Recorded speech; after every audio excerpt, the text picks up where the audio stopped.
for example, like this isn't in the show, but like I got fired from that job.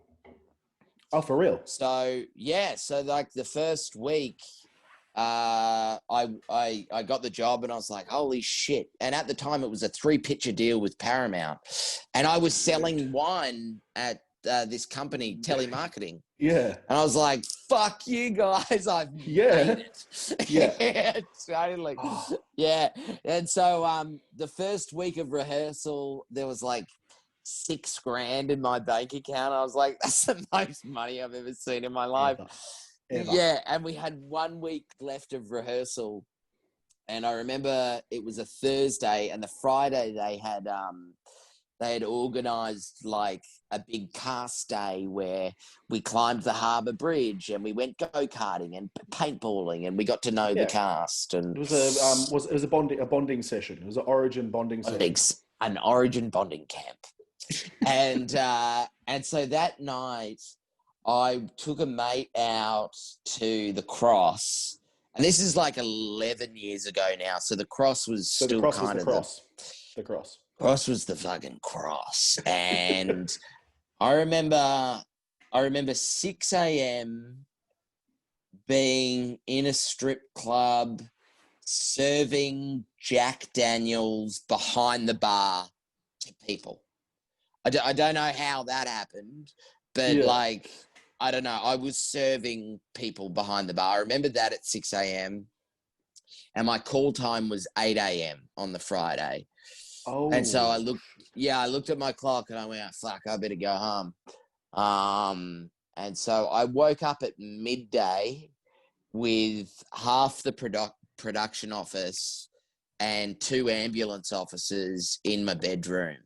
Oh, and shit. I tried to knock one of the ambulance officers out, and they said, calm down. And they're like, what's happened? And I'm like, nothing. I've just slept in. And on the floor were like all these stripper dollar bills that like you buy, like the currency. So that was all. And then there were some baggies on the floor as well. And they're like, okay, man, like you've just slept in. And so the production office went, just sleep it off.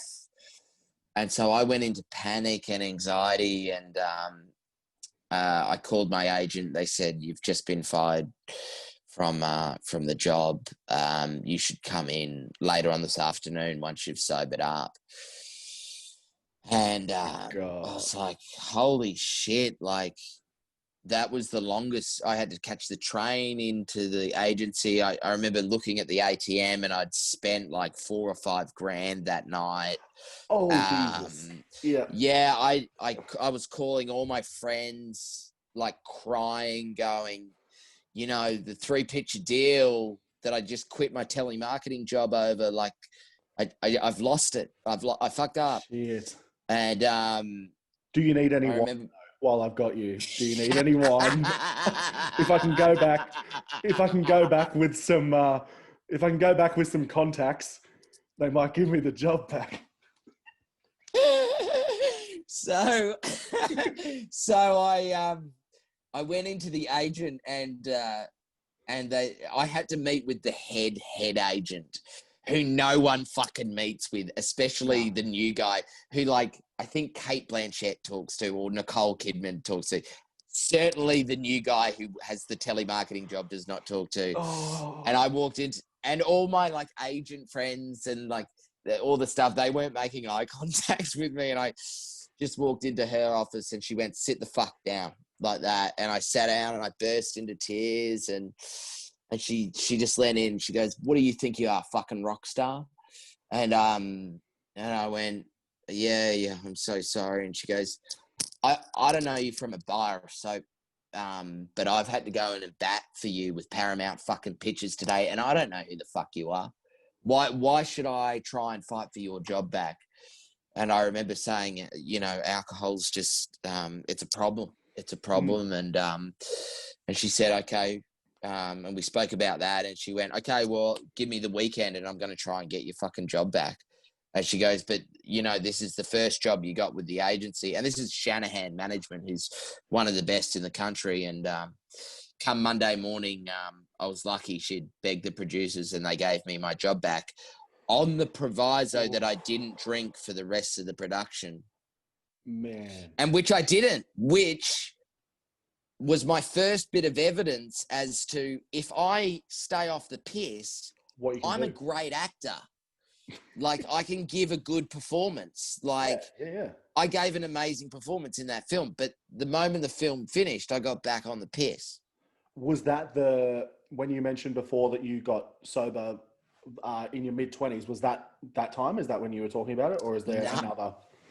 No, it had to get much worse even after that. But that was the first time ever that it had affected my career, and I had gone, and that I'd almost lost a job, and that had never happened before, and that was really scary. And Absolutely. When you have to sign a contract with a no drinking clause in it, it like shit gets real. Like, and you sort of scratch your head and you go, "Fuck, how did life get here?" You know? Yeah, that's a normally, like, signing big contracts, regardless, that's a cause for a drink. Like, that's a cause for a celebration. Exactly right. Little thing in there saying, like, but you can't. Like, it's actually crucial that you don't. Oh man. Yeah. Dude, so that's not even part of the show. And that's like that's not part of the show. Yeah. So the show, there's already a lot of friends reaching out to me going, "Hey man, just checking in, like, you know, that sort of 3-night bender we had, like, that's not in the show, is it?" Or anything. I'm like, no, that's like, I've left everyone's names out. But the Tomorrow When the War Began experience is the first time I ever sort of remember going, I can't drink like the other kids.